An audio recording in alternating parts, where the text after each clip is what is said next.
Hello, listeners. This is Kat, and welcome back to Put Your Hands Up Podfics. This will be the continuation of Little Acts of Kindness. This will be part 54, chapter 54, entitled Everything Will Be Okay. Izuku stroked the cat, smiling as he looked up across the booth to see Aizawa, who was sipping on coffee, expression relaxed. Feeling a shift on the seat, he glanced over to Yamada, who had moved to better pet a cat that was on his lap.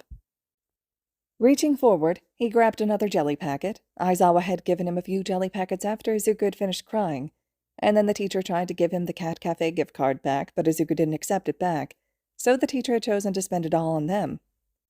Which was how they ended up here. Shifting, he opened the cap of the jelly packet, the cat in his lap looking up and almost seemed to be giving him the stink eye for stopping the petting. Izuku returned one hand to scratch behind the cat's ear, earning a purr as he sipped on the jelly packet. Izuku's gaze was drawn upwards at the soft sounds of the two younger cats starting a small fight, though it didn't appear to be serious. It was just a playful fight. They were really cute, the tabby and the tuxedo seeming to get along really well with one another. Some of the cats lounging in the sun from the front window seemed to be sleeping peacefully, while others stared at people who walked past the cafe in the street, and others simply looked bored with their current situation. One had a grumpy expression, and was sitting away from the others, glowering at any who came near it. Izuku was kind of reminded of Aizawa. Towards the back of the cafe, Izuku spotted large cat tree houses with cats rubbing against the sides as they walked through the structure. At the very top, he saw a cat with a lean, slim body stretching up on its hind legs, batting at a bird toy that was hanging from the ceiling. Each time it hit it, the cat gave a triumphant-sounding meow while it seemed to hiss when it missed. It was a very vocal cat, and Izuku was reminded of Yamada. Now curious, Izuku started to look around, trying to find a cat that reminded him of himself. Conversation had already died down as the three relaxed in the comfortable atmosphere.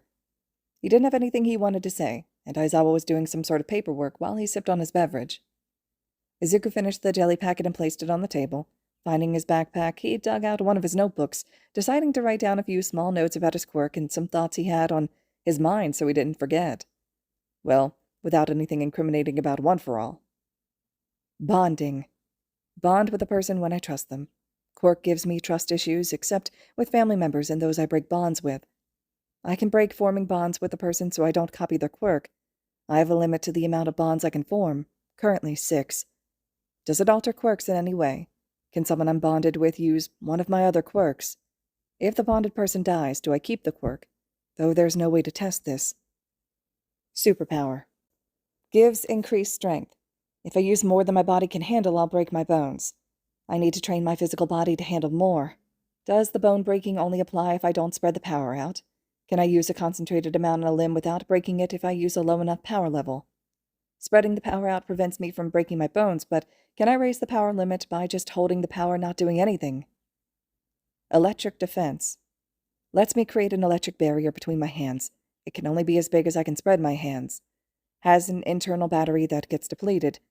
Is there a way to increase this capacity? What is the recharge rate? Is there anything that can recharge it? Possibilities of rechargers, batteries, excess electricity, possibly anything with power. Could Kaminari help charge my batteries so I can use my quirk longer? Erasure. Lets me erase others' quirks, as long as I'm looking at them. Doesn't affect mutation quirks. Prolonged use causes dry eye. I notice people don't immediately use their quirk after I blink. Is it just not them reacting fast enough, or perhaps something else? Could it be activated only in one eye? Voice. Very hard to control. Increases my volume and increases vibrations. I can modulate the pitch to break objects. Came with built-in hearing protection. Yamada aims his voice with his speakers, but I didn't have that issue during the siege. I should bring this up with him and ask if it's normal. Can I use the quirk to mimic someone else's voice? Putting his pen down, he glanced over to Yamada, who had his eyes closed and his breathing was a bit slow.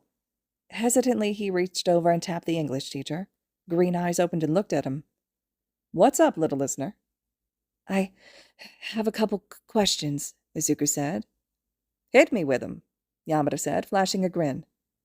"Do you actually need your speakers to direct voice?" "It helps me to direct the energy into a more focused area. Otherwise, it spreads out more cone-shaped and it'll be less impactful, but it also gives a bit of a boost to the power of my quirk." Izuku nodded, frowning a bit, deciding he needed to further test voice to see if his copy was the same. "Can you change the sound of your voice?" Yamada smirked, then said, Of course I can, little listener. Sounding exactly like Aizawa. One of my friends suggested I could do that, and I practiced it, though I don't have much use for it myself, but it's a neat trick. Aizawa snorted. He likes to use it to prank some of the teachers. Yamada laughed and launched into a tale of how he used it to make Cementos think that Nezu was buying acids that would dissolve cement to use in Gym Zeta against Cementos. Then the two teachers had watched as Cementos went out of his way to avoid Nezu for a few weeks until Nezu cornered him. Of course, Cementos got his revenge, but it was all in good fun. Yamada finished up. Aizawa snorted as he put his papers into a bag. Our time will be expiring soon. We should get you home. Izuku nodded, and soon he was back in the car with his teachers, and all too soon he was in his apartment. Silent. Dark. He swallowed as he looked at his mom. The TV was on, and she was staring at it with her absent-minded gaze. There was noise and light, yet it still felt silent and dark. Cold. There was something missing, and Izuku only realized that now. Anywhere else was better than being alone in his house. Yet he wasn't alone. He had his mom, so why did he feel like crying? Why did he feel like he was falling? There was no reason to feel so alone, so cold. Izuku went to his room and opened his window. He and his mom's rooms were the only ones with windows, them being along the back wall of the building. Opening the window, he looked out into the city, as lights started to flicker on as the sun disappeared under the horizon. He stared for a long time, not wanting to close the window and face his own home. At least with the window open, he didn't feel so alone. A flash of movement caught his eye, and he saw a silhouetted figure on a roof in the distance. The crescent moon shone down, startling Izuku as he hadn't realized just how much time had passed. With one last glance at Aizawa, or rather, Eraserhead, he moved away from the window and closed it. Now that he realized the passage of time, he realized just how badly he had to go to the bathroom, and he was hungry. He went to the bathroom, and then got some food, before he headed off to bed, finding his mom had managed to put herself to sleep tonight. Pulling his blankets up around him, he closed his eyes and slowly drifted off to sleep. Waking up to his alarm, he rubbed the sleep out of his eyes before stretching. He nearly fell on the floor as he got out of his bed. He banged into the wall as he walked to the kitchen, and then by the time he made his breakfast, he ended up with a paper cut and had dropped his food. It just wasn't a good start to his day, and he felt like crying. The stuff wasn't a big deal, but already it was feeling like everything that could go wrong would go wrong. The only good thing in his morning was his mom seemed more coherent today, and had a small conversation with him. His luck didn't hold out, though, as by the time he was dressed and heading out the door, he had stubbed his toe and took 5 minutes to find his tie, which was now done sloppily as he didn't have time to do it if he wanted to make it in time for the early train. Luckily, he managed to get on the train without any further incidents, nor did he have any incidents as he got to UA. Arriving at the classroom, he relaxed a bit, seeing Aizawa napping in his sleeping bag, or maybe not napping so much, as the teacher cracked open an eye. The eye closed a moment later, and Izuku sat down at his table. The next person to arrive was Ida, and after that the rest of his classmates came in. Dark Shadow came out and asked him how he was, and Izuku said he was fine. He blinked, as he noticed that things seemed to become a bit less tense at that, and frowned, wondering why his classmates had been tense in the first place. Had he done something wrong? Did he anger them yesterday? Moving his necklace, he chewed on it a bit as he hunched down in his seat, glancing around a bit as he tried to figure out what he did wrong. The last person to enter the classroom was Manetta, who immediately went to Aizawa and asked something. Aizawa nodded, and when the bell rang he remained in his sleeping bag, though he did sit up. Manetta has something he wants to say. Listen to him and then do what you want for the rest of homeroom so long as you don't bother me. With that, the teacher flopped back down. Manetta swallowed as everyone turned towards him. He had a paper in his hand, and he glanced at it for a moment before looking at them. I have learned a valuable lesson on my internship, the lesson of how actions affect people. I learned just how my behavior came across. I can say that I did not know that what I was doing was wrong, but I should have. Plenty of times I've been scolded and told off for what I was doing. That should have been the clue I needed to realize my actions were wrong. I didn't see, though. I didn't want to. I was being willfully blind to my own faults. I have no one but myself to blame for my actions. I promise I won't act like a rapist again. Not anymore. I've seen just how horrible my behavior was, and I'll change that. I take the responsibility, so today, I'm apologizing. I know that just saying sorry might not be enough for you, and it probably isn't sufficient to address the hurt, pain, embarrassment, and shame that I've caused you. I do not ask you to forgive my former actions. Hold that against me, a black mark against my soul. To me, it's important that everybody who has been hurt knows the sorrow I feel is genuine.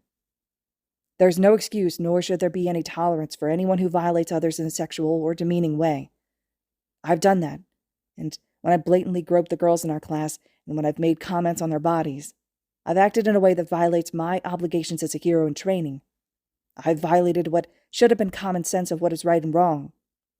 I apologize first, and most importantly, to the women in our classroom. My behavior has affected you really the most, and I want to make it up to you if you'll let me. I really, truly, and deeply am broken up about my behavior, Manetta said, the tears that had been building up coming out, even as he tried to wipe them away. I want to say to each of you, simply and directly, I'm deeply sorry for my irresponsible and selfish behavior I engaged in. I understand if you'd rather I not be in the classroom or at UA. So I'll say this. If any of you want me to leave, I will. I know I don't deserve a chance, but I want to prove that I can be a better person, that one day in the future, you'll be proud to call me your classmate.